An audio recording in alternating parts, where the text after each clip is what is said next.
with technology being what it is, it seems like there's a way that I can have all of my private curriculum online where people, regardless of the geography of the situation, could access it. And so that was sort of the impetus behind artofgroove.com, and it's been a blast, man. The site's been doing real well, and I'm super grateful. And it's kind of the deviation for me in terms of the instructional thing was that even though there's some of my other curriculum there, and I've always been sort of more into teaching people musical concepts as opposed to, hey, here's this lick, right? Mm-hmm. And because I feel like if you learn the music and you understand the theory behind it, then, or the mechanics of the technique or whatever, then you can go and do something way cooler on your own, you know, and that's something that's uniquely you.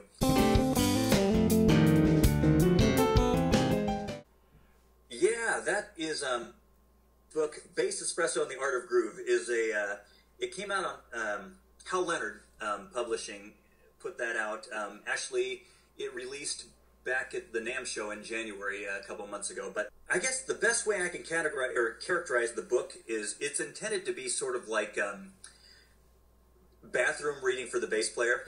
Nice. It's not like a systematic pedagogical approach to music. It's more like you know, hey, here's just a little short blurb for today on gear, you know. And so today we'll talk about amps. Tomorrow we're going to talk about speakers. Then we'll cover pedals and basses and different combinations of woods, of considerations there are there.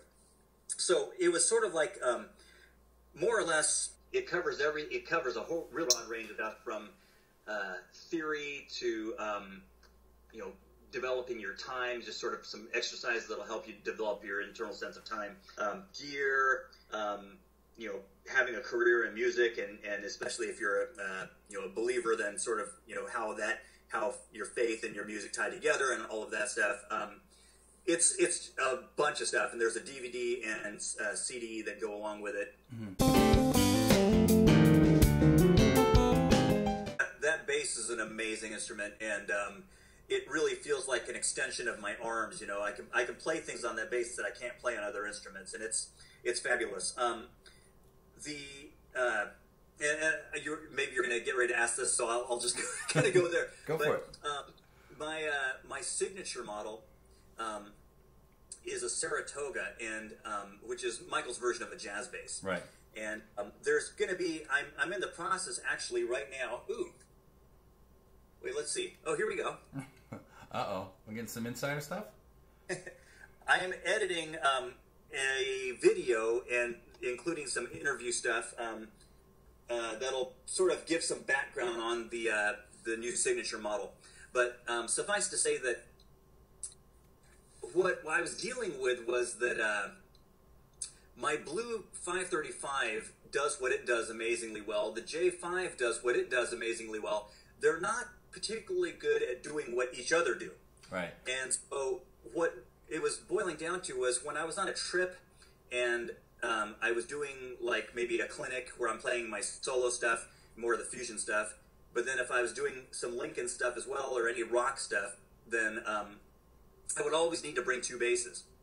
And that J5, as great of a bass as it is, it was always a real chore to do my solo. You know, when Lincoln and I were doing concerts, you know, it was like when the solo piece comes out, it's like I'm working my tail off to play some of that stuff on the J5. It's just not set up as a fusion bass. Mm-hmm. And so when I talked to Michael initially, it was like, man, it'd be awesome if we could do something that would be sort of spanning the gap between those two. And so Michael pretty much prescribed, you know, how to do that. And then I threw some suggestions at him in terms of, maybe having be something that could be switchable between humbucker and single coil, mm-hmm. you know, and really be able to do the J bass thing or the rock thing, but in addition, have the playability and some of the other things that the 535 did. So that's I happen to have it here. Ooh. And but suffice it to say that but it has a lot of and I don't know if it's hard to fit this into the shot, but there'll be an instructional. I'm sorry, I guess a demo clip of this in the near future. Cool. But suffice it to say that it's Michael's version of a J bass, but it has some very unique features. Just in terms of the nuts and bolts, it's alder body, maple neck, bird's eye maple board, quilted maple top, titanium rods in the neck that really help with the resonance factor.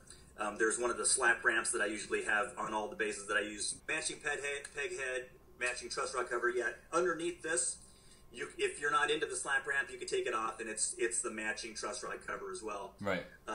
Color matched knobs, and the pickups, as I said before, are they're dual coil.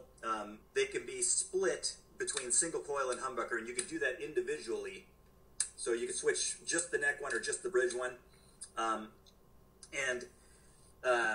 am elated with how this bass turned out. Oh, by the way, it has also a customized Norm Stockton edition fret wrap. The mid frequency it's a push-pull knob. Okay. And it's switchable between 400 and 800. Okay. And so that's different than the standard Barts. And by the way, these are all Bartolini electronics, but it's those frequencies, and I explained it in the video clip, but I was at Bartolini, and they had the cavity open, and it was wired to this rotary knob that was not labeled. And it was basically playing the bass and sweeping that knob and finding the mid frequencies that really spoke with this instrument. Mm-hmm. And 400, 800 is where the frequencies really did the best thing. And so it does a great fingerstyle tone, and definitely like an aggressive rock thing if you want. It does the fusion amazingly as well, and it's got super playability, but it also does that bridge Jocko thing really well. And so I've been stoked. I've done a couple of trips recently where I took this bass alone, and I was not missing the 535, which is great, because really for a long time I've been wanting to leave the 535, because to me that's sort of an irreplaceable bass, you know. Yeah. Well, I've got a bunch of GK stuff, but my main rig is a 1001 RB with a Neo 212. Nice. When I'm doing bigger stuff, then I'll add a Neo 115 to that. And if anybody's not familiar with their Neo cabs, then you're probably thinking 12s and a 15. That doesn't really sound like a hi-fi-ish kind of tone. You do the Marcus on steroids, take your head off sort of thing. But it's right. It's a super versatile rig too, because 12s and 15s can do some really great stuff in the mids as well. Right. GK at the end of last year commissioned me to do a product demo video they make. So I am about 11 video clips into probably about a 30 to 35 video series, and GK is, I think they've just started publishing them. They're all on YouTube. You can go to GK's channel and find them, but it's basically I do a little bit of playing, but for the most part it's like control by control, and I'm playing a note or playing a lick and tweaking the knob so you can really hear what's going on. I'm more of a player than a tech guy. It's been forcing me to become a little bit more of a tech guy, because I'm having to explain the gear a little bit. I'm not getting super tech, but I need to at least be able to explain what's going on, And the further I get into it, the more I'm just like, man, I just love this company because they really make good stuff, And it's cool that I don't have to, candy code anything. It's like, no, seriously, you need to play this rig, Right. Telling, I end most of my clips by saying, please don't just take my word for it. Go to a shop and check it out for yourself, And that's really the cool thing about their gear, is that, it's like, if you go to the shop and plug your rig in and fire this thing up, you're going to be smiling, It's all very well built, very well designed stuff. Right. But yeah, so for anybody watching this, there's more coming. But if you go to Gallien-Krueger's YouTube channel, you can see probably 11 or 12 of the videos are out now, and they're comprehensive demos of the gear. So you don't need to just take my word, but you can go check it out on your own. In terms of other companies that have gear that I use and that I love, and I am enthusiastically endorsing them. There's certainly Gruv Gear, who does a great job with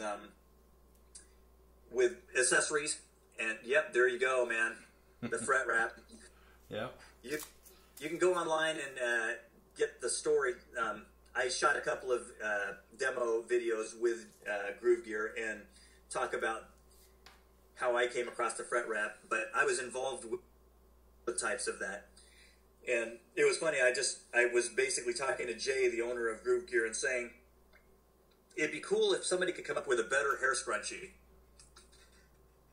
And he pulls out of his bag, an early prototype of the fret wrap, so it's pretty awesome. But they make carts for lugging around gear that I use and I love. They make a series of backpacks that I use a lot, and so yeah, and they're just great guys. So definitely, Gruv Gear is awesome. I saw it at the NAMM show, and I think it's really awesome. I talked to Jay, the owner, about that a while back, and kind of spoke into a couple things. I have lots of experience trying to sneak basses onto planes. Past overzealous, flight attendants, and so I suggested a couple of things that would maybe help make it really practical for working musicians. But they just got back from the music messa, and so I think they're going to probably be getting me one to mess with. So I don't have any personal experience with it yet, but it seems that the buzz on the internet is that people are freaking out over it. So it seems like it's a good thing. I just want to thank you. That it's totally cool to talk to you. We've been trying to do this interview for probably about the last 4 months or so. So thanks for your perseverance and patience and tenacity, and good to finally talk to you and all of the viewers. I'd say please just visit me at normstockton.com. And if you'd like to study bass with me, then you can go to my instructional website, artofgroove.com. I'm also on all the social media stuff. Facebook, unfortunately, limits the number of friends that you can have, but I also have a fan page that I interact with the same way. So if you come and like that page, then love to keep in touch with you. Awesome. But yeah, music is I think it's a huge privilege to be able to play music. I think it's one of the coolest things that God's given us, and I'm just humbled and honored to be able to do it and actually make a living and help support my family. So I'm very grateful and blessed, and kind of pinch myself every day that I still get to do this. So yeah. It's a fun thing, but just keep going for it, man. Keep grooving, and come visit me online.